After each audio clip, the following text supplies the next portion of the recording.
Let me start sum number 9th of your textbook, Buddha Dev Limited.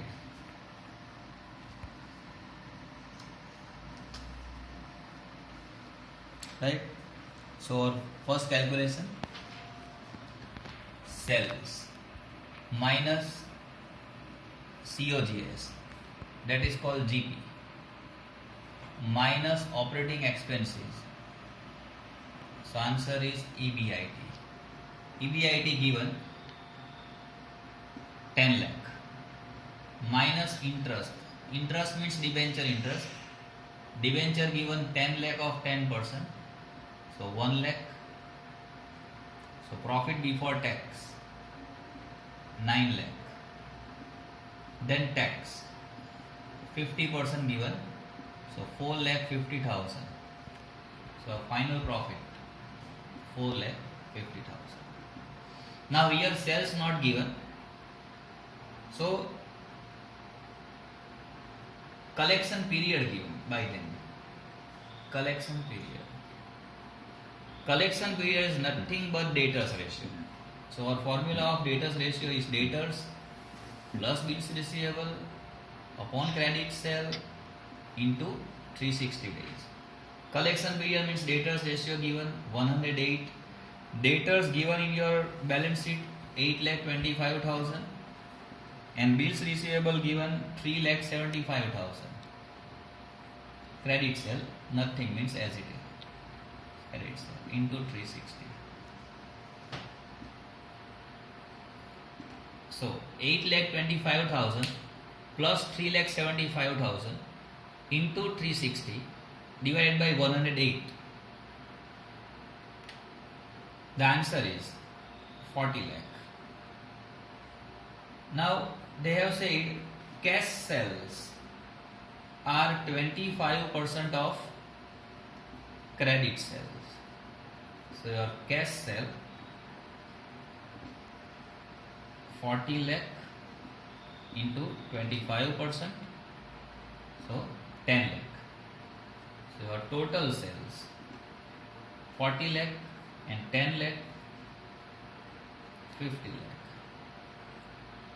Right? Now again come on our basic calculation. Sales 50 lakh. Now they have said GP is 40% of your sales. So 40% of 50 lakh is 20 lakh. And difference 30 lakh. That is your COGS. Now again difference between GP and EBIT 10 lakh. It is your operating expense. And your total operating expense 10 lakh plus 1 lakh, so 11 lakh. So it is our basic calculation. Now we start our first answer. Return on capital employed. Return on capital employed. The formula is EBIT profit upon employed capital into 100. EBIT profit given 10 lakh. Employed capital means equity share plus preference share plus reserve surplus plus debenture minus fictitious assets. Here they have given you equity share capital 20 lakh, reserves given 10 lakh 80,000 and debenture given 10 lakh. Total is 40 lakh 80,000 minus fictitious assets given underwriting commission of 20,000. So the answer is 40 lakh 60,000 into 100. So 10 lakh divided by 40 lakh 60,000 into 100. Answer is 24.63%. 24.63%. Now the next ratio is stock turnover. Formula COGS upon average stock. COGS 30 lakh.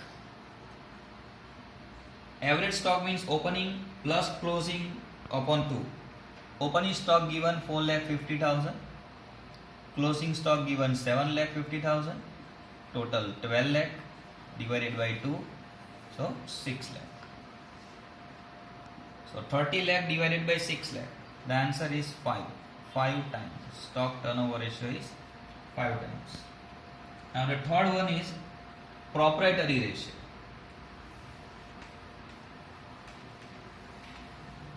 Proprietary ratio. Formula is owner's fund upon total asset into 100.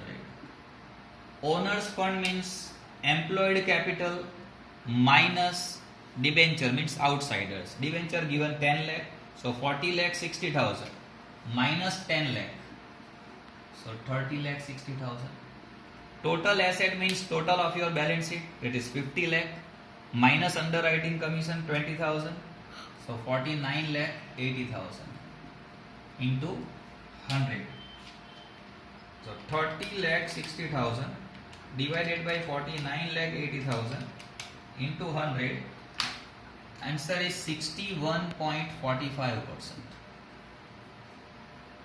Third. Now fourth, current ratio. Current ratio means current asset upon current liability. And see in your balance sheet, current asset given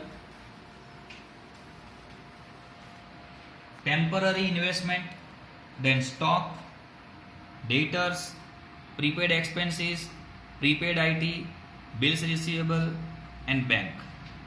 Temporary investment given, then only you have to consider it as current asset, otherwise ignore it. So total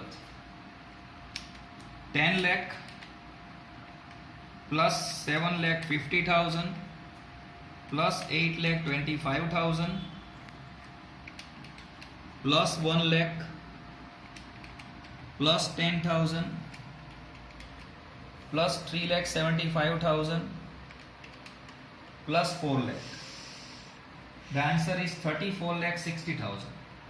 So current asset 34 lakh 60,000 and current liability, creditors 4 lakh 50,000, bills payable 1 lakh 50,000, outstanding expense 1 lakh, PF 1 lakh 80,000 and IT provision 40,000.